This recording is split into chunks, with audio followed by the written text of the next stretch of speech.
And good Thursday morning. Welcome to episode 51 of the Inside Drive podcast. Back-to-back weeks have Jay Henley and David Hayes in studio with us, but excited to have Coach Thomas guide us on for the first time here on the Inside Drive podcast. He's the varsity and middle school head basketball coach for Covenant Christian. Before we dive into some fun conversation today, I encourage you guys to share our Facebook live feed as well, if you would. David Hayes, I know you already have, so thank you.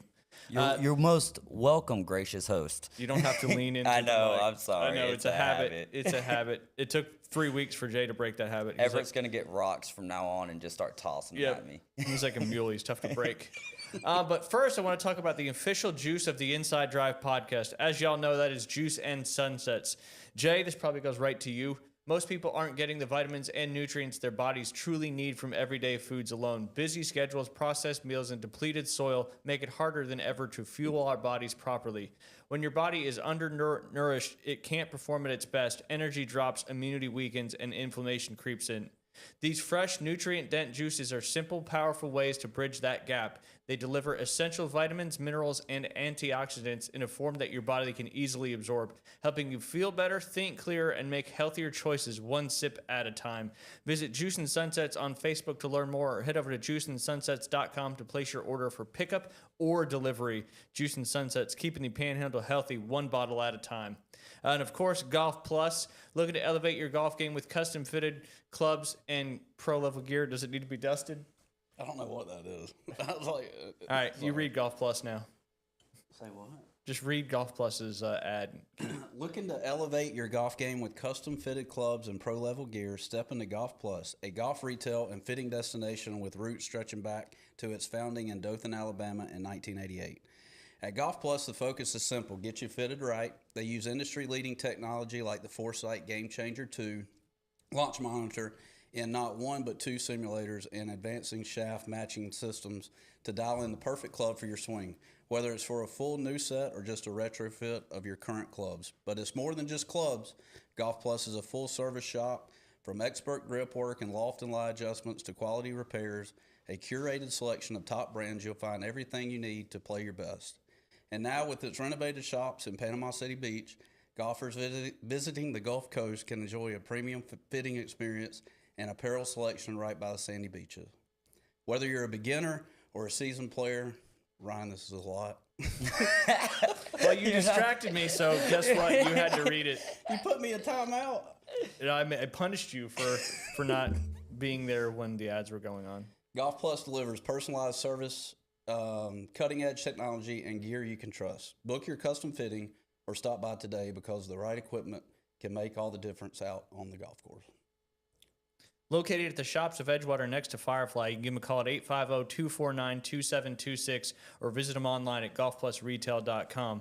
Before we get to Jay's inflatable fairways, I do want to talk about one of our newest sponsors. That is the Back 9 Panama City Beach. If you love golf, this place is unreal. They've got state-of-the-art indoor golf simulators where you can play some of the most iconic courses in the world and get real data on your swing. The best part, they're open 24 hours, 7 days a week, so you can grind on your game anytime you want. Even better, check out their memberships, unlimited tee times, 24-hour access, bring your buddies, plus discounts on merchandise events. Founding memberships are currently on sale, which include lifetime discounts. Rain or shine, day or night, the Back 9 is the spot to play. Go find the Back 9 PCB on Facebook or head to theback9golf.com/Panama City Beach and book your bay today. Soft opening scheduled for April 6th. I think the full opening is sometime in May. They are located in the Magnolia Plaza off of Navy Boulevard next to Publix. Join now and be a part of the new way to play golf. And Jay, remind everybody what you've got going on. It seems to be kind of the theme with these simulators, inflatable fairways, which also include a simulator. Golf is kind of moving more to that digital side of things, which I think is really cool. Yeah, Back Nine's got the three. It should have 3 bays. Don't lie to our people about our new sponsor. Well, there should be 3 bays. That's like Jay, 3 bays. Yeah, there you go. Yeah, 3 bay Jay. 3 bay Jay, hey baby. But the inflatable fairway, all I've got is 1 bay, and it's. But it can go anywhere. But it can go anywhere. So you're practicing monogamy now. That's good to hear. Yeah. We can go anywhere you want to go. So anywhere. We'll be in Georgia next Saturday. And how can people find out about the inflatable fairways and where you're going to be next? Golfwithjay.com. .com. .com. Yeah, that is the best website tagline I'm just waiting for a new shirt. Best stole my old one. I'll get you one. Thank you. Does it say golfwithj.com on it? Yep. What was the line on it? See you in the Keep it in the fairway. Keep it in the fairway. See you on the next tee. I knew you. I like how would've we know his slogan better than he was thinking about it, scratching his head a little bit. It had to roll around a little It's bit been there. a couple years since Jay's I did just that picnicking over there right Yep, now. absolutely. Do want to mention our American Charlie's Athlete of the Week. And as I always mention, American Charlie's is your favorite American restaurant, again, located over there in the shops of Edgewater, conveniently located next to Rocket Lanes and Firefly. They do a $50 gift card per week for our Athletes of the Week. They've got great daily specials, private rooms available for parties, 15 TVs for all your sporting events, military and first responder discounts dailies, all your American favorites, fried chicken, pot roast, wings, burgers, shrimp, all those American classic dishes. As I said on Tuesday, we went there last Friday night after the Arnold Mosley girls flag football game, and I tried something new. It's the tuna nachos. They were fantastic. Doggy. All the chips were like wonton chips. It was really, really good. I mean, I guess that's not an American favorite, but it's a local favorite. So DoorDash is also now available to get your American favorites right to your door. Daily happy hour from 4 to 6 p.m. in conjunction with the Early Eagle menu featuring $14 entrees with 2 sides. And now it's time to get to our guest of honor today. Like I said, he is the varsity and middle school boys head coach at Covenant Christian. Thomas, how you doing today? I'm well. Thanks for having me. Of course, I'm glad you could come on. I do want to start, with some questions about what, and if you guys got anything, just feel free to chime in. How did you become the boys coach on both varsity and middle school at Covenant Christian? Well, my coaching journey started as soon as I got out of playing basketball in college and jumped right into it and just really enjoyed the game. And my dad was a coach, so just, being a part of the game, not being able to play anymore, but to still be a part of it and coach kids and give back so freely to me. So obviously started out with softball because I had 5 daughters and 2 sons. So my daughters were the oldest, so we went coaching softball and did a lot of the travel ball world. And then I was blessed enough to coach Bay High for a year. And we had a fun season, learned a lot. But then Steve Dubriel, which was my old high school basketball coach, approached me about coaching at Bozeman basketball, which is my passion. And basketball is my passion. Plus, my girls are kind of getting old enough to graduate. And so they were off playing college ball. And so I took the job to coach JV basketball at Bozeman and under Matt Granville. And that was a year that they did very well. I think they went to regionals that year and had a very successful season. And my son goes to Covenant, and so I was approached by Covenant to ask if I wanted to take over their program. They hadn't had a program in about 15 years. Which is about when I graduated from Covenant, by the way. You ruined it for everybody. They were so good they had to retire. They wanted to stop beating everybody. So they had a JV program, but they just said, hey, we kind of want to rebuild this thing. So I got the opportunity to coach the high school program last year, and it was a struggle. We don't have that many boys in the whole entire school, and so we put out there who we could, and we won 4 games last year, but we had a running clock on us pretty much every game that we lost. It was just tough. It's the beginning. You got to kind of start over, so to speak. Yeah. So you got to go kind of through that until you hopefully get to the top of that mountain as time goes on. Right, and we're such a small school that and even in the Christian Conference, you're allowed to use 6th through 12th grade for your varsity. So, which we would prefer to have a JV team, but we really didn't have enough players to do it. So, after this year they said, hey, we want to get into the Bay District school system for middle school. And I said, well, I'll coach that basketball team too. So our varsity did a little bit better this year. We won 6 games, and half the games we weren't having to run a clock. We were competitive, giving teams tough games, and so we finished the season, I think, 6-12, and not a bad season, but not where we want to be. But we are still very young. We had 10 boys in our entire high school, and only 4 tried out. So we ended up getting 3 homeschool kids, and then we picked up 6 middle school players. Gotcha. So our varsity team consisted of. It's basically a middle school team. Right. We had 1 senior, 1 junior, 1 sophomore, 2 freshmen, and then the rest were 6th and 7th grade. So. We're pretty. Well, I mean, that's pretty impressive too, given the pool of people you have to choose from for basketball. So kudos to a great job. I mean, 6 wings is pretty fantastic. Thank you. I want to talk about your son, obviously, who is a really, really good basketball player. Apparently, takes after his dad, and I've seen that firsthand when you guys played UA. He dropped like 100 threes in that game. It felt like. How hard does he work outside of your coaching? And how fun is it being his dad and seeing him so successful? Obviously, you've had a lot of other successful kids as well, but specifically Tristan. Well, it's I really enjoy it because the kid works hard. Yeah. He does. It reminds me a lot of the relationship my father and I had. You know, my dad would rebound for me anytime I wanted to. Just, Dad, let's go. And it didn't matter how tired my father was. He was there and showed up every time and rebounded thousands of shots for me. And Tristan's the same way. You know, we have a big game today against Rutherford for the playoff game. And 9:30 last night, he's like, Dad, I'm done with my homework. Can we go shoot for 30 minutes? And I said, yes, sir, let's go. It's the drive you need to be successful. Right. So we went to the gym from 9:30 to 10 o'clock last night and got up about 250 shots. And he's prepared, he's ready, and he puts in the work. You know, he's going to kill me for saying this. He's 4'11". He's like, Dad, I'm 5 feet with my shoes on. So tell him I'm 5 foot. Sorry, I was 5'11", but I always told people I was 6 foot. So. Right. But, you know, he's in 7th grade and he's averaging 21 points a game and 4 assists a game. Pretty impressive. So he's an all-around player. He plays hard. He's undersized, but he has the heart of a lion, and he plays bigger than what he really is on a court. Very good basketball player, high IQ. You know, I think the future is very bright for him because of his work ethic. Yep. We we always talk about, you know, if you're willing to put in the work, you'll outshine talent all day long. Because talent that doesn't work will fail. You know, it's not talent, but good players that want to put that work in will outshine that. I was saying, as coaching, I'd rather have a kid that works hard than be extremely talented. So kudos to Tristan. Agree 100%. And another quick highlight, I saw you post about this. There was an amazing 15-minute stretch in a game where he scored 24 points, had 5 rebounds, and 3 assists. Tell everybody a little bit about that. Well, that you know, we played Bozeman, and you know, and I understood the competition, and I wanted to let my second string, you know, play a lot of the minutes, so I let them play the entire first quarter. And so they were down 6-0, and then we put in our starters for the second quarter. And you know, he played about two and a half quarters in that game, and almost kind of like a Klay Thompson type deal. He had 24 points on about 6 dribbles. He coming off screens. We run a lot of actions, and people are chasing him a lot, and a lot of people are face guarding him. But we run a lot of screens, a lot of actions for him to come off of. And he can catch and shoot. That wouldn't flat out. Yeah, he can shoot. So I love that video that you did of like him when he was younger, just working on it, and then how it merged into, you know, practice will make perfect. That was the game winner. So that was the game winning shot against Mowat. We were down 17 with 3:40 left. And it looked like Mowat was going to take it. I mean, they're bigger, they're better than us probably. I mean, they're size wise, they're coached well. Tony Mixon's a good coach, and so we were down 17 with 3:40 left, and one of their players came by the bench and kind of said some things to our team, and so I just called a timeout. I was like, "Did y'all hear what he just said?" They're like, "Yes, sir." I said, "Well, are y'all?" And they're like, "No, sir, we're not." And so they came out there and they really got after it for the next 3:40, and we went on a 21-1 run to end the game.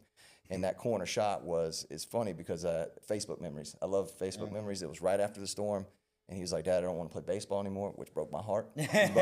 But so I was like, all right, so let's work. So it was pump fake in the corner, 1 dribble right, pull up. And that's the play we ran for him in that Mowat game. It was tied 48-48, and we ran the play for him. He did the pump fake, got jump, 1 hard dribble, fade away, hit the 3, and that was his 24th point of the game. So it was a pretty fun game. Mowat's only had 1 loss this year, and it was us. And I'm not saying we're better than Mowat at all. I'm just saying we're capable of beating anybody in the county because we can shoot the ball so well. Now, we are undersized. Our center is 5'8", and everybody we play has at least 2 or 3 guys that are 6'2" and 6'3". This is middle school basketball? Middle school basketball. 6'2". What are we doing? That's like 12U 7-on-7. You got kids out there 4 or 5 inches higher than me. Right. Yeah, that's why I had to quit coaching, Ryan. I never told you this, but when I started looking up to the kids, I was like, no, I'm done with it. I can't do this anymore.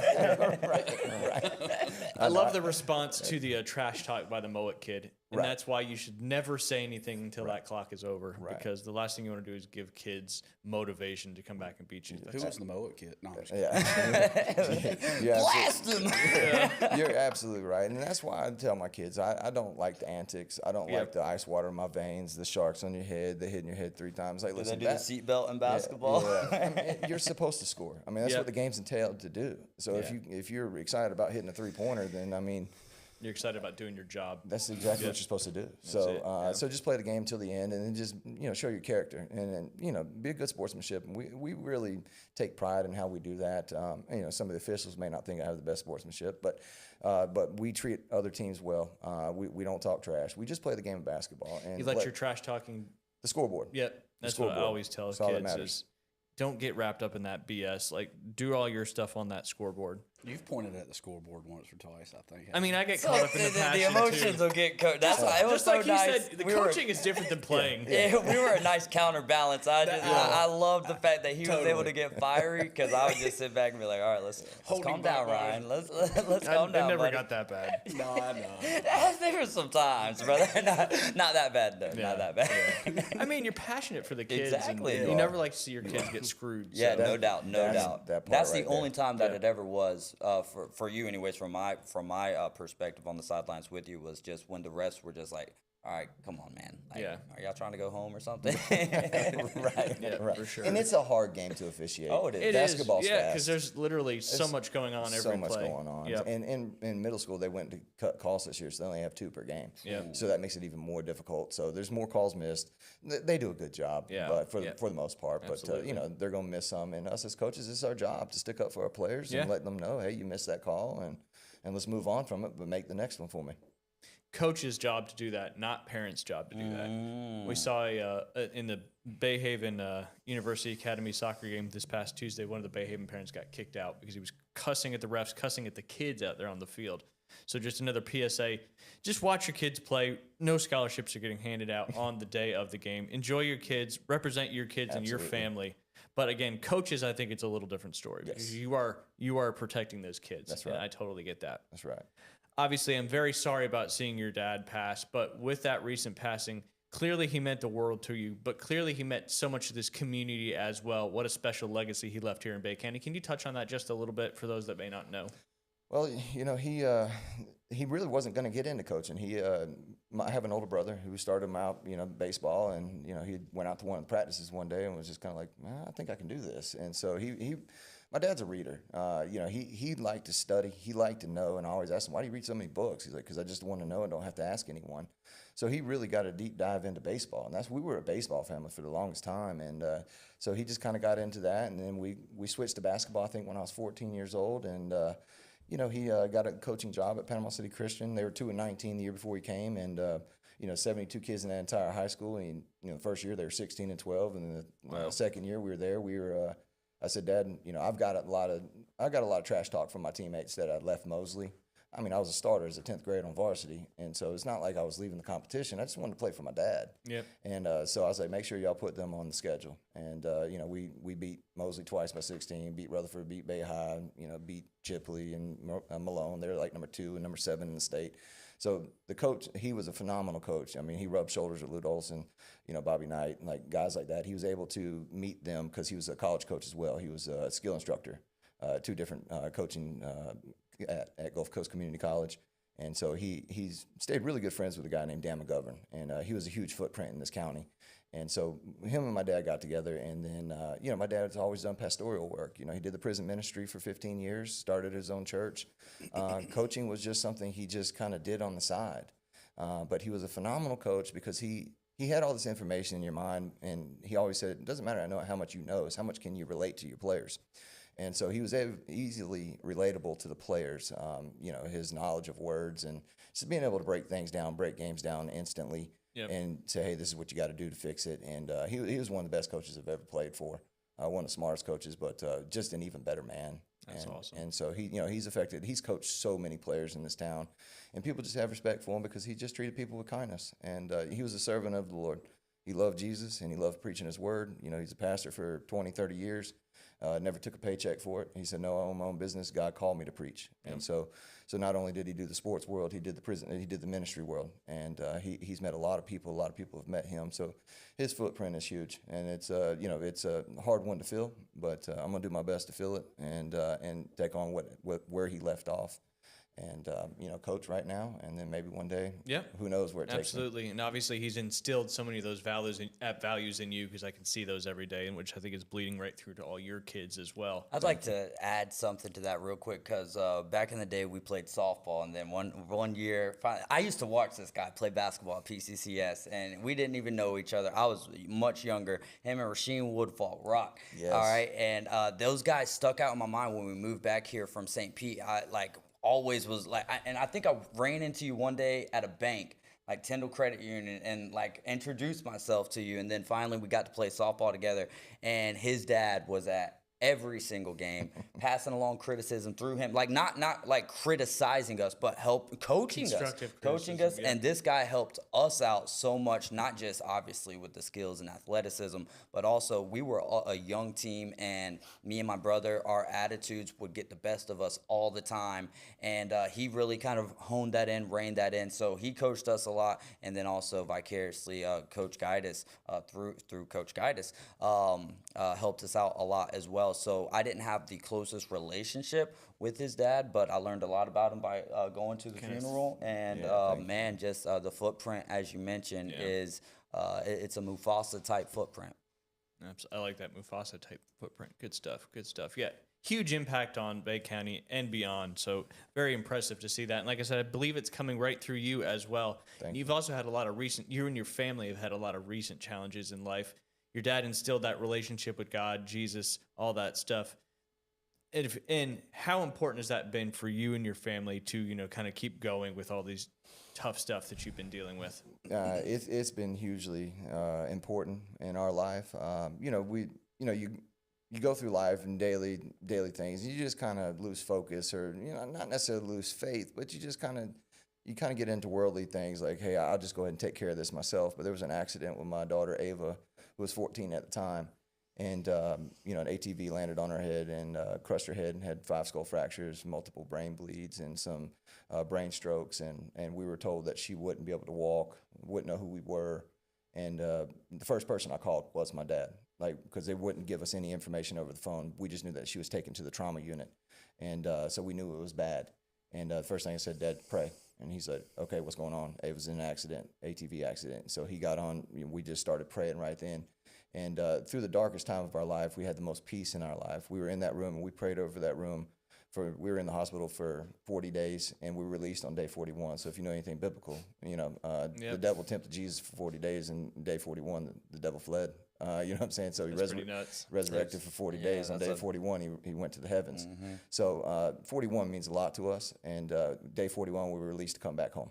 And we were told 6 months. And she looked at me after we were leaving the hospital in Pensacola. She said, Dad, they said 3 months. I'll leave in 2 weeks. And I was like, baby, I love your enthusiasm. I said, but we're going to take however long you need to get you healthy again. Yep. They were at Brooks Rehabilitation Center, and they're looking at the papers. They're like, is this the same kid? Because we're looking at this chart, and not only should you be dead 15 times over, you won the lottery 3 weekends in a row. You didn't win it once. You won it 3 weekends in a row. We cannot believe you're this kid. And so God healed, and prayers worked. Those miracles this community was so gracious to us, and so much support, financially, prayers, just people being there for us, bringing my family meal trains. Just, I can't say enough about how big the community was in this. But the biggest thing of all was our relationship with Christ, and praying the whole time. And God really healed her, because there's really no reason for her to survive that accident. And she did, and she's thriving right now. She still has some TBI issues, some cognitive things, but walking around, and I got to play catch with her for the first time the other day. She had double vision for the past 6.5, 7 months, and they usually said, hey, at 6 months it's permanent. But we kept praying, kept believing that the double vision will go away. And month 7, she went in. The doctor's like, I believe in 2 weeks she'll be healed. And she said last week, she's like, Dad, my double vision's gone. So we're going to continue to keep praying and keep being grateful for what's happened. Right. I never once prayed for her to play softball again, to play sports again. I just prayed for God to spare her life. Yep. And that we'll be excited for even the hard days, because we knew there was going to be some hard ones coming up. And that there have been some tough days, but you spend 40 days in a hospital. That's a lot of hard sleeping right there. Yeah, and plus our other 6 children had to fend for themselves. Now we have older girls, so it's not like we had infants running around the house. But, but God was with us. God was with her, and he protected her in the darkest hour and sent his angels, and they fought a battle for her, and they won. Yep.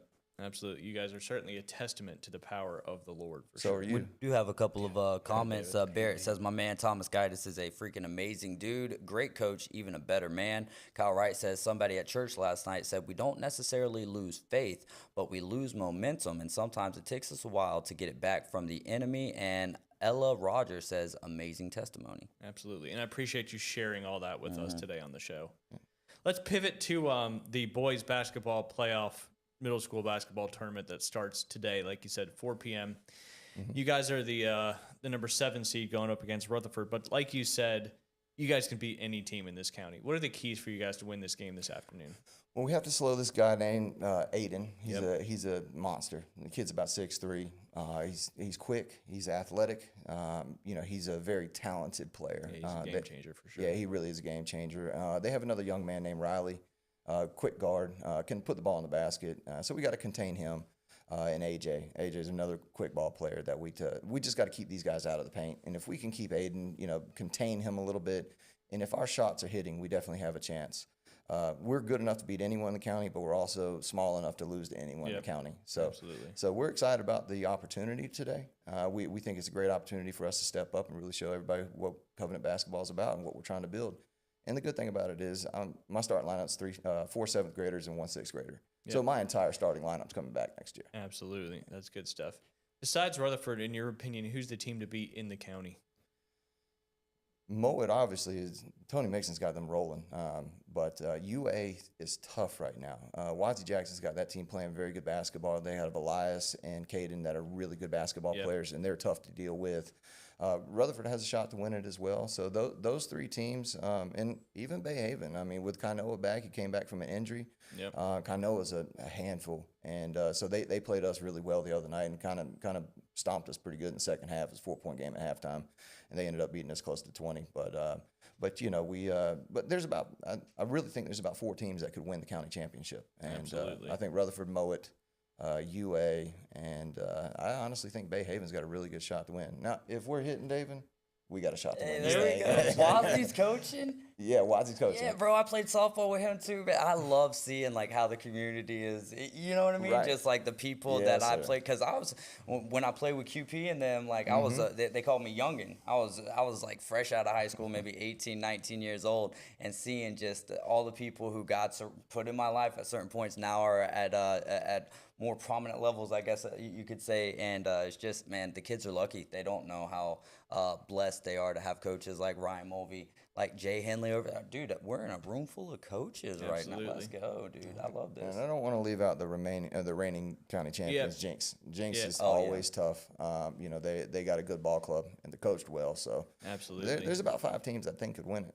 Should be we're a dark horse. Christopher Atkinson, Big Chris says Weewalt wants all the smoke. Is Weewalt in that one, or are they in Gulf County? They're in the Gulf County. Okay. Yeah, So there you go. Maybe we'll have to get a little Gulf Bay County That'd be great, man. middle school game going Hey, on. that man. would be fantastic. I'm sure we can talk to some people to make that happen. Ain't no doubt. But yeah, I'm glad you mentioned UA because I obviously I'm a UA parent, but also coach multiple sports there. Just one sport there at UA. But this is for their boys basketball team. This is the first time they've ever been this high of a seed going into the playoffs. I feel like they've definitely overachieved this year, and they got to play Bay Haven right off the jump. Mowat plays Merritt Brown, the 8 seed. Jinx plays the 5 seed Surfside. University Academy, the 3 seed, plays the 6 seed Bay Haven, and then as we mentioned, the 2 seed Rutherford plays you guys, Covenant Christian. And obviously, good luck in the playoffs. I haven't been checking Hard Rock as much lately, but what are the odds looking like on that? Speaking of Hard Rock, they did just allow you to parlay finishes on the golf side of things. So you could like parlay a top 20 finish, top 10 finish, top 5, et cetera, et cetera. So they've added that feature to the golf betting. Should y'all be a golf betting enthusiast? Some people say, they save so much money by switching their car insurance. I save so much money by deleting that app. So I've been feeding families in Boston, Massachusetts for years. yeah, it's like Hard Rock. The Seminole tribe is like, Jay Henley, thank you. We love to see your account pop up. What's the Boston connection for? That's where they're based out of. No, I'm thinking, never mind. You're using different Hold on. applications. Yeah, what are you playing? Hold on. 'Cause Hard Rock- No, DraftKings. is in DraftKings. I don't Boston. even think we could I'm use sorry. that here, can we? You can use the fantasy side of it, and now they have the pick 6 where you pick like for a person to have higher or lower, which I guess is like the same thing as like prize picks and stuff like that. So. Yeah, I was about to say, I believe the Seminole Indian tribe is in Florida, not Boston, Massachusetts. And they migrate, bro. They migrate. You never know. They do. Like, hey, we're starting tribe coalitions here. Yeah, that's the northeast version of the Seminole Indian tribe. I'd be remiss if I did not mention the University Academy girls soccer team. Obviously, I talk about both University Academy teams often. We did earn the number 1 seed with a 3-0 victory over Bay Haven this past Tuesday. Shout out to my daughter and Lucy Mulick. for each scoring a goal. And then, of course, Aubrey Davis, who is our absolute superstar. She scored a goal. She's got a bunch on the season. But we do play Tyndall Academy this evening or this afternoon at 4 p.m. at home. Bay plays BPA. Mowat plays North Bay Haven. And Surfside plays Palm Bay. Obviously, we'll face the winner of, if we win, we'll face the winner of Bay Haven and Breakfast Point Academy. Do want to give a shout out to several girls on the team as well who started as sixth graders for the UA girls soccer team. Ryan, Lucy Mulick, Aubrey Davis, Janelle Mueller, Aria Baxton. Since they started playing middle school soccer in sixth grade, and I'm putting this as not a jinx out there in the universe, they have only tied 2 games. They've not lost a single game in those almost 3 full years. Hopefully we'll make it 3 more wins to finish out their middle school career. But also want to give a shout out to Ian Krelling. He is he's the head coach of the team. I assist him. Basically, I'm like the ball guy who goes and makes sure we don't lose any balls. Dude, it's a lot less stressful though that way. A lot less stressful it's for fun, sure. son. I'm also the speech guy who Yeah, there gives the you go. motivating speech and all. That's always been my wheelhouse. So I appreciate him allowing me the opportunity to be a part of the UA girls soccer team. But I don't know if it's his last year, but with Ryan moving, and it's crazy he kept coaching after his daughter had moved on to high school. Just shows another good person, another good coach here in our community.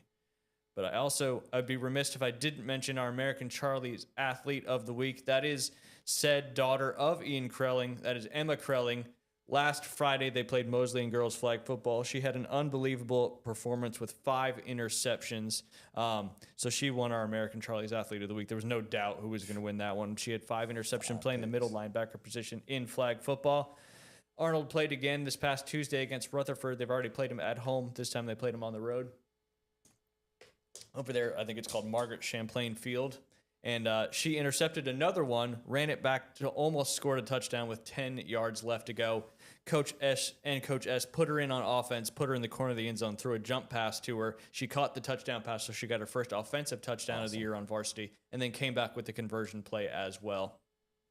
Also want to mention Sarah Branch.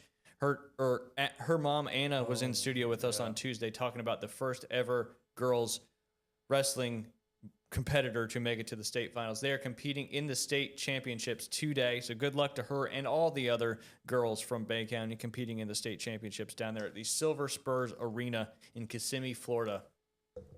Then we're going to talk about some other things besides UA sports. Do want to mention... everybody probably already knows this information, but Lou Holtz passed away yesterday at the age of 89. Kind of a quick synopsis of his career. Again, he was born January 6, 1937, passed away yesterday. That's 89 years old. He was an American college football coach and television analyst. He served as the head football coach at the College of William and Mary from 1969 to 1971, North Carolina State from 1972 to 1975, the New York Jets, as most people do, was only there for 1 year in 1976. The University of Arkansas from 77 to 83. University of Minnesota from 84 to 85. And kind of most famously, the University of Notre Dame from 1986 to 1996. Finished out his coaching career at the University of South Carolina from 99 to 2004, compiling a career college head coaching record of 249, 132, and 7. Holtz's 1988 Notre Dame team went 12-0 with a victory in the Fiesta Bowl and was the consensus national champion. Holtz is the only college football coach to lead 6 different programs to bowl games and the only coach to guide 4 different programs to the final top 15 rankings. After retiring from coaching, Holtz worked as a TV college football analyst for CBS Sports in the 90s and ESPN from 2005 until 2015. He was elected to the College Football Hall of Fame back in 2008. Obviously, one of the best coaches we've ever seen there in college football, probably behind your guy, Nick Saban. I would say that that's probably fair.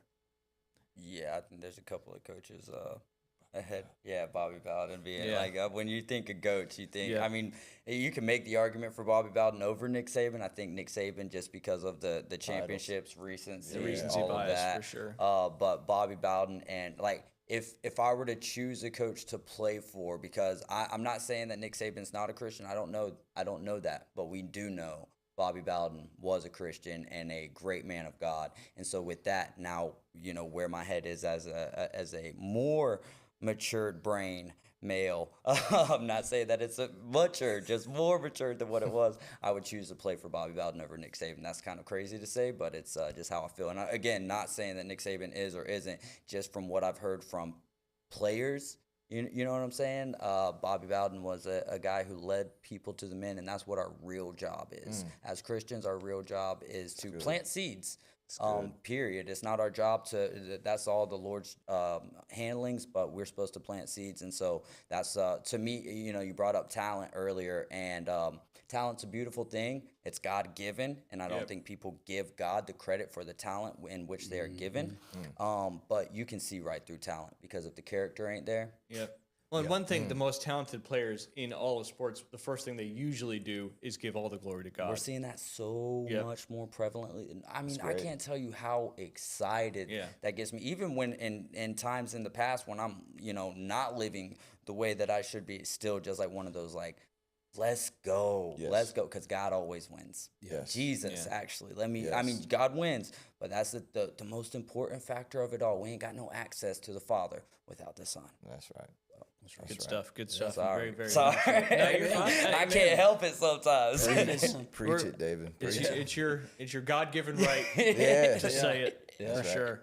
I just want to touch really quickly. This isn't individual stuff. I already did that on Tuesday. But the average 40-yard dash time for each position was a record-setting year in the combine. Defensive backs and wide receivers were both 4.44 40s. That is the first all-time. Running backs, this is the averages of everybody in the combine at that position group. Running backs were a 4.45, again, first of all time. Linebackers a 4.55.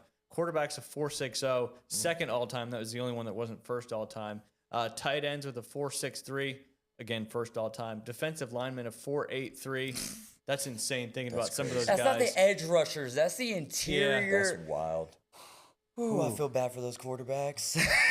But they're getting a little faster too, right? 4.6. 4.6 is pretty. That's pretty quick. Yeah. 4.6 is quick. This one's probably the craziest. Offensive lineman 5.10. That's the first all time in the average 40. Funny fact, on my college football 26 dynasty, my center, his name's Vernell Toot, and we're like in year 2029, so he's not a real person. His speed's a 98. I'm like, what are we doing here? Why are we wasting this speed? Yeah. You need to make him. Well, I guess the center could never be eligible. Maybe you need to slide Well, him you out. can do position changes at the end of each year, and like certain of their attributes will turn them into better overall players in certain positions. So we'll see what he turns into next year. Gotcha. I always find a way to work some video games in. That's right. You wouldn't be here if you didn't do that. Some moves recently. Some of these I already talked about on Tuesday. But Detroit traded Knuckles to Houston Texans for a 2026 4th-round pick and a 7th-round pick. Jay, who is Knuckles? Don't have a clue, Ryan Mulvey. I have no idea. I'll give you his pair. Sonic was Jameer Gibbs. That gives me zero. I have no idea. There's a city. Okay, I love word association with Jay. There's a city of this in Alabama. And I learned, being the Northeast person that I am, it's not Mont, it's Munt. Tuskegee. I'm sorry, Everett, if we hit the peak on that one. I just couldn't contain that one. Montgomery, brother. Oh, I was close. David Montgomery. David Montgomery. I should have given you like me, Montgomery. Me and the...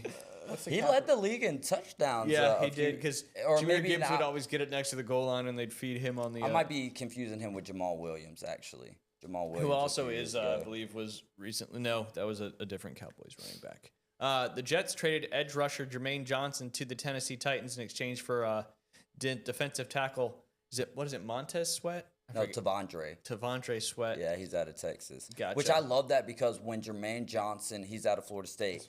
When he was coming out, I was like, I want the Titans to draft him. Like, he was such a dog. Number 11 too is my favorite number. So there was that. But I remember watching him and just being like, that guy is so just, the intensity is there. dog. So I'm happy He's a that dog, we got him. man. Yeah. Yeah, he came from South Carolina and played for us his 5th year, and he really kind of helped Mike Norvell change that around, because I think the next year is when we went 10-3, then 13-0, and then the train wreck. The years we don't speak of. We only played 3 games last year. The first 3. I'm excited about those first 3 games. I quit watching after that. So, How do you beat the dog mess out of Alabama and look great, the next couple of weeks, and then it's just like the elevator or you're going up on an escalator, and then all of a sudden that thing don't just break, it hits reverse and all the steps just flatten. It's the Yodeler on The Price is Right. I'm sure Jay remembers that, where he gets to the top, and if you don't get the price right, he just falls right at the edge of the cliff. This one I'm not happy about. The Los Angeles Rams acquired cornerback Trent McDuffie from the Kansas City Chiefs in exchange for 4 draft picks, including the number 29 overall selection in the 2026 draft. So now the Chiefs have 2 first-round draft picks coming up. That's such an interesting trade to me. It seems like it's a salary cap trade to me. But it's still 4 picks, and the Rams are always like, we don't care about drafting. Like we are in win now mode. I think that also points to the sign that Stafford's probably staying because they're going out and getting him. I would think at least probably 2 more years first. But the Chiefs are a team who they seem to get rid of players at the right time. Yep. So that whole trade will be interesting to see how it plays out over the long run. Yep, absolutely. He's a wonderful player, that's for sure, and will certainly make that Rams defense even better, unfortunately. I'm glad about this one because I heard some rumors linking this guy to going to the Niners, but the Chicago Bears are trading veteran wide receiver DJ Moore to the Buffalo Bills. When did that trade happen? I guess I think it happened yesterday. Oh man, because there's a guy who buys cards from us. He's a Bears fan, and I sold him a DJ Moore patch card yesterday. It was in the Panthers uniform, but I was like, oh, you're in the trade. Yep, and then he traded him to the Bills. Sorry, buddy. And I'm okay. DJ Moore in that playoff game anyway, it just kind of seemed like he wasn't, and I don't want to say this. DJ Moore. He just doesn't give full effort every time, in my opinion. That could be true. And he kind of cost him the game he was supposed to run that deep out route, and he basically did what we yell at our kids for doing, is not cutting it 90 degrees and kind of bent it out, and then the guy just stepped underneath and picked off Caleb Williams. Yeah. So if I was a Bears fan, I'd be like, okay.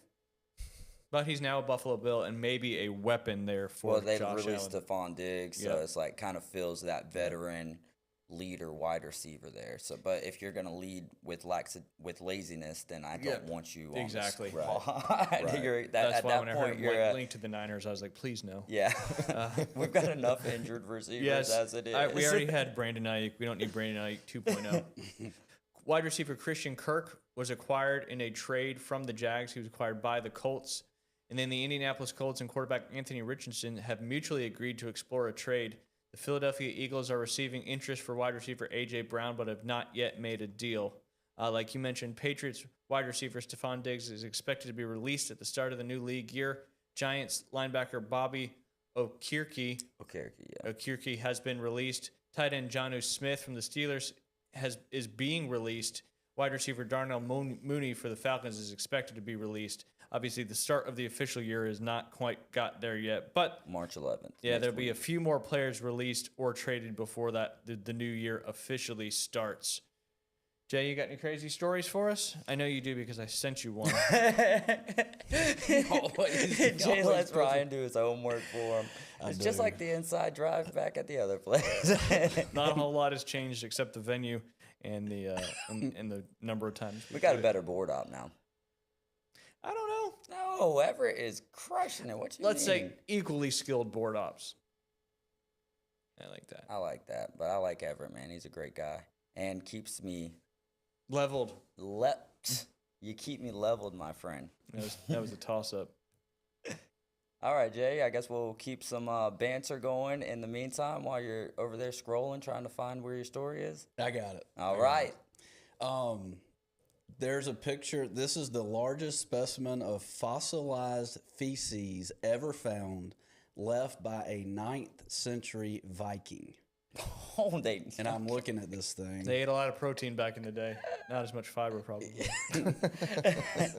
This incredible artifact, known as the Lloyd's Bank Coprolite, was discovered in 1972 beneath the streets of York, England, and stands as the most substantial piece of fossilized human waste ever recorded, measuring approximately 20 centimeters long. How long is that? I don't know, but it's a G unit, though. Lloyd Banks. I heard that.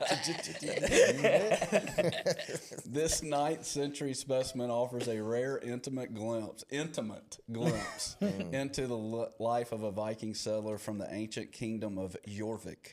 Beyond its record-breaking size, scientific analysis of the specimen revealed that the individual lived on a diet of meat and pollen-heavy bread, but also suffered from a significant parasitic infection of whipworms and mallworms.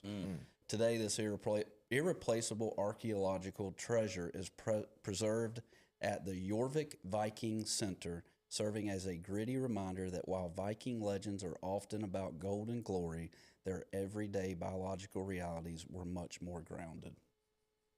Literally. Guy needed some ivermectin to get rid of them worms. Could you imagine the plop that came with that thing, son? Yeah. Yeah. Did they say how old it was? They just said 9th century. 9th century. So, I mean, you know. But, you know, it does bring me back to Is that how, carbon dating or feces dating? I think it's Because I think the numbers are different when you do probably, yeah. Centuries don't line up. But, you know, before toilets were invented, I think we've talked about this before, you know how we all have bad posture, right? It's because of the toilet. Yeah. Because these Viking guys would, you know, or anybody would. Well, I guess, yeah, were they the only ones to poop? Yeah, like they would just stand and squat, and they would keep their back nice and erect. So, thanks to Kohler, Why are you shouting Oh, out? now. toilets. We have nothing against Kohler here on the Inside Drive podcast. Jay That's must. the only toilet out there, right? No, there's tons of There's brands. tons of toilets. There's, Toilet, by the way. no, I like turlet. It's turlet. The turlet. Look at that swirl, boy. That swirl in the toilet. And when you go over there to Australia, it swirls the Didn't we talk opposite about way. Vikings last week too? Ah. I believe he said something about Vikings because of the skull chant. Oh, maybe so. Do you remember that? The what? I know you don't. No. Jay- I swear we had a brief conversation about Vikings last week because he was talking about the skull chant, Viking chant. All right, this one's not crazy. I just thought it was another good story that I came across. Has to do with what's going on right now in the world. With that being said, God, please protect all our men and women in the military as they a lot of people locally are being deployed as we speak. So keep them in your thoughts and prayers. After her F-15 Strike Eagle was mistakenly shot down in a friendly fire incident, female U.S. Air Force pilot ejected safely and descended into Kuwait. Uncertain of what awaited her on the ground, she landed in unfamiliar terrain. What happened next is what the world should remember. Video captured by bystanders shows Kuwaiti locals rushing towards her, not with anger, not with hostility, but with concern. A man can be heard repeatedly asking if she was okay, if she needed help. His voice carried urgency, but also compassion. Then in a moment that has resonated across social media, he thanked her for helping them. In the middle of conflicts, politics, and international tension, ordinary people choose kindness. At the time when narratives often paint entire religions or cultures with a broad brush, this moment stands as a powerful reminder: goodness is not confined to nationality, race, or faith. Compassion does not carry a passport. Kuwait is a Muslim-majority nation. The men who rushed to help that American pilot were Muslims. And in that moment, what defined them was not religion or geopolitics, it was humanity. They saw a person in need and responded. History is filled with headlines about division, extremism, and violence, but far more common and far less reported are everyday acts of decency, neighbors helping neighbors, strangers protecting strangers, human beings recognizing shared vulnerability. The image of the pilot descending from the sky and being met with not with hostility but reassurance tells a deeper story. Beneath the noise of conflict, most people simply want peace, safety, and dignity for all. Kindness is universal. It transcends borders. It speaks every language. And sometimes in the most unexpected places, it shines the brightest. Which I thought was another good positive story. Yeah, man, absolutely positive, and it kind of just it makes me think here. I know, look, I'm an American first, just like all of us. Pray for God's will to be done here, and the people of Pakistan, of Iran, pray for the people, man, because like on both sides, on either sides, because we don't know what it's like here to be bombarded. Those first four letters of bombarded, very important there. With war. Like we had a kind of a close with Hurricane Michael. It kind of felt like somewhat what probably hopefully the closest that we ever get to a war zone, and the people of those countries dealing with that. Just thoughts every and day, prayers with them every as day. well. Yep, we have Yeah. no idea what it's like. I mean, obviously, our military men and women do. Yes, they and again, I'm not saying don't pray for it, don't change your prayers up. Just maybe add in God's will to be done, and for the people, because it's blows my mind. This is we'll do one more and then we'll talk about some of the stuff coming up this afternoon and tomorrow night. This was a story that came out yesterday in the early round game of the Sun Belt Women's Basketball Tournament. South Alabama and Coastal Carolina, they got into a brawl, hurts refs, and I believe 6 players were suspended as well. Yep. My Chanticleer is making a not a positive impact there. Our university had to kind of do some cleanup stuff this morning on their social media pages. There was less than 6 minutes left in the fourth quarter when South Alabama's Cordasia Harris and Houston began fighting under the basket. Harris appeared to bump Houston slightly from behind before Houston turned around and began pushing and swinging at Harris, who pushed back. 2 referees, multiple teammates, and staff members quickly worked to separate the women, and referee Marley Gearhar was knocked to the floor in the melee. Is it melee? Melee, yeah. Melee. You Gearhar can say appeared- melee if you want to. Yeah. I prefer when you just say what you think it is so I can comment about it rather than you asking me how to say it. Gearhar appeared to be hit in the head or neck area by Houston as the referee was attempting to push her away from Harris.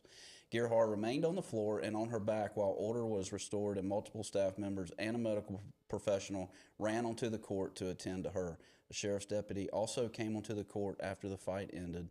She was evaluated by medical personnel at the arena and was released. Houston and Harris were both given technical fouls and ejected, along with 6 other players who participated in the fight. While South Alabama Athletic Director Joel Erdman did not condone the Jaguars players' involvement in the altercation, he quibbled with aspects of the officials' rulings. The incident that took place in Wednesday's game is extremely unfortunate and unacceptable. However, after an extensive internal review, I do not believe the actions of all 3 of our student athletes rose to the level of being classified as fighting as defined by the NCAA rulebook. The judgment has negatively impacted the tournament experience of our suspended student athletes and stripped them of limited opportunities to compete in the postseason, Erdman added. There you go. Yeah, that's it. I know Coastal Carolina put in an official statement from their athletic department that it doesn't represent what Coastal Carolina is all about and all that good stuff. I'm excited for the men's basketball team.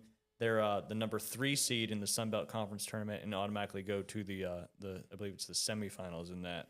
A lot of buys early on, and all the other conference tournaments some of them are underway as we speak, and a lot of the rest of them get underway next week. So we're on the cusp of March Madness. It is March, but the madness really doesn't begin until later in this month. So looking forward to following along the NCAA men's and women's college basketball tournaments. I do want to talk about some of the upcoming stuff going on here in Bake. A lot of opportunities to go watch some great baseball this evening. Mariana and Rutherford at Rutherford.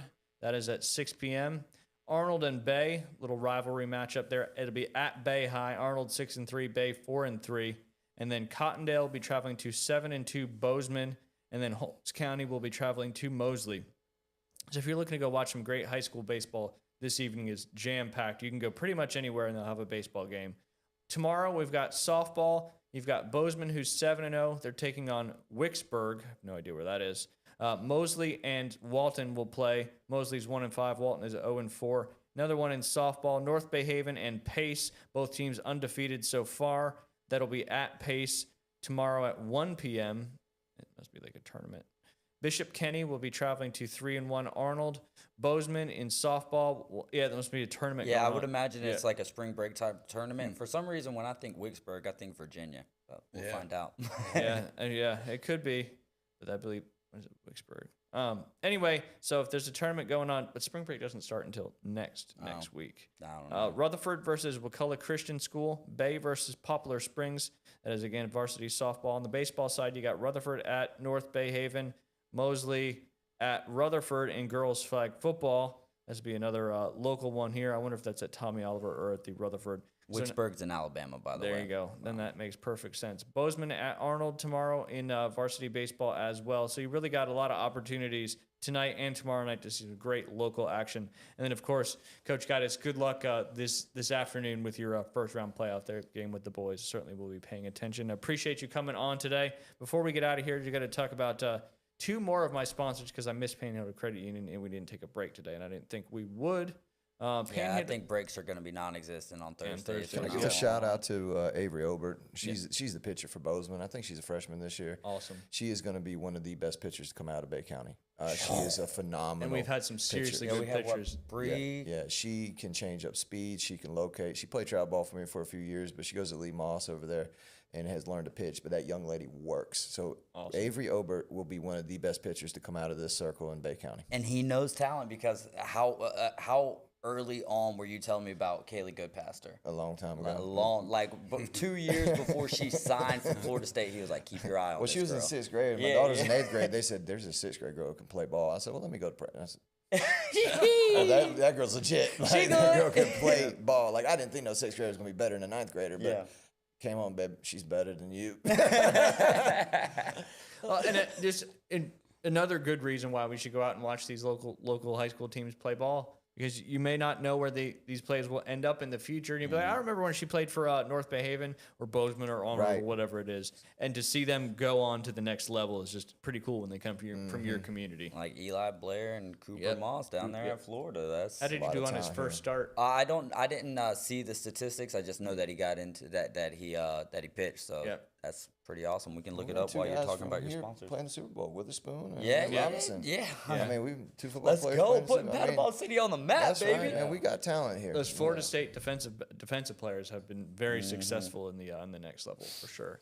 All right, real quick before we get out of here, Panhandle Credit Union, quality relationships are what they are all about. Whether it's donating to a community event, sponsoring your child's sports team, they are here in the community to help us out. Check out all of their great banking products, loans, savings accounts, checking accounts, mortgages, whatever your banking needs are, Panhandle Credit Union can handle it. Visit any branch location or head online to panhandlecu.org. Also, congratulations to one of their employees, Jacob Willard. He was at the Panama City Beach Chamber of Commerce Awards dinner the other night, and he won the Young Professional of the Year. So congratulations to him. And of course, not just because they're a sponsor, but my favorite restaurant here in Panama City Beach, Panama City, and Bay County, Firefly. If you're looking for an unforgettable dining experience on Florida's Gulf Coast, Firefly in Panama City Beach, Florida is where it's at. It meets casual elegance, meets world-class cuisine. Whether you're celebrating a special night out or just want phenomenal food with a seaside vibe, Firefly delivers. From an award-winning fresh Gulf seafood and perfectly seared steaks and a world-class sushi bar with signature cocktails, every dish is crafted with passion and flair. Step inside and you'll find an atmosphere that's warm, welcoming, and refined, ideal for date nights, celebrations, or simply savoring an evening with friends. With an ever-evolving menu, dedicated service staff, Firefly is more than dinner. It's an experience. Make your reservations today, and Taste by Firefly is one of the top dining destinations in all of Northwest Florida. Visit their menu online, enjoy local coastal favorites, and become part of the tradition. Firefly, located in the shops of Edgewater, next to all my other sponsors. Book now at fireflypcb.com and dine with distinction. Gentlemen, again, Thomas, I appreciate you coming on. Good luck for the rest of the season. I appreciate everything you do for this Thank community. you for having me. Go ahead, David. Eli Blair, 2 innings pitched, 3 hits, 2 strikeouts. Let's go. Nice. David, appreciate you coming on. You're good next Thursday? Absolutely. You're not, right? Right. All right, well, tell everybody what you do again one more time. Well, I teach golf at Bay Point, number one. And number 2. Number two, if you want some entertainment and play some golf and do an Soon event. to be MC'd by David Hayes. There and you Ryan go. Mulvey. And Man. Ryan Mulvey, the duo. Now, Talk about you can adding be on the value. Adding Yeah, value right There there. you go. what we got to figure out what our service cost is for that. Yeah, we do. It's we going to gotta- be pretty high. One more thing. A little shy of a One million. more thing too. Keep this man in your prayers. I've been Amen. following his story, Thank and you. the strength that him and his wife and his family have showed have just inspired us. They kept up with Ava. We've been keeping up with him, and it just for this man to be sitting here right now. I mean, you look great, dude. Feel You good. look Don't great. he? And You look great. sounds so good, dog. God Yes. is good. Yeah, God is good, right? All the time. All the And time. that's All the that's time. kind of God the same is thing. good. We've leaned into that pretty hard because obviously, and what you said earlier about Bay County being such an amazing community, I cannot thank Bay County enough. And I would hope one day that I can give back to Bay County what Bay County has given to me. So I appreciate you saying that. Of course. And continue prayers for Y'all you. remember Billy May? Yeah. Yeah, that's my his cousin. grandson, Emma, is having some good reports with his cancer as well. So we're having some good reports, man. Keep praying, keep believing in God. He works miracles. He's a He miracle does. worker. I mean, He's a your daughter chain is a breaker, too. testament to the miracles sir. that God can work. That's So right. yeah, keep praying. David, right. leave us with a verse. Oh man. How about the one on your shirt? Well, yeah, this is Matthew 24. Those who endure to the end will be saved. It's all about your faith, belief, man. Believe in right. Jesus. That's what it says, because Ephesians in. 2:8-9 says, "For by grace are you saved, not of works." It's a gift of God, so that no man can boast, to paraphrase that. So there you go. That's good. There you go. We Appreciate use y'all multiple tuning in verses, on and that's Facebook. Bible If you watched on study. YouTube, we appreciate that very much. Make sure you like, subscribe, share, follow, all those wonderful things. And of course, this is the full edited version will be posted on all of our podcast channels. That is Apple, Spotify, iHeart, Audible, whatever else is out there. The Inside Drive is on it. Appreciate y'all tuning in. Have a great rest of your Thursday. Good luck to all the local middle school teams competing in the playoffs this afternoon. And y'all have a great, beautiful weekend. It's going to be warm. Get out there and play some golf. Go see Jay on the golf course. Y'all take care. We'll see you on Tuesday. Jesus loves you, so do we.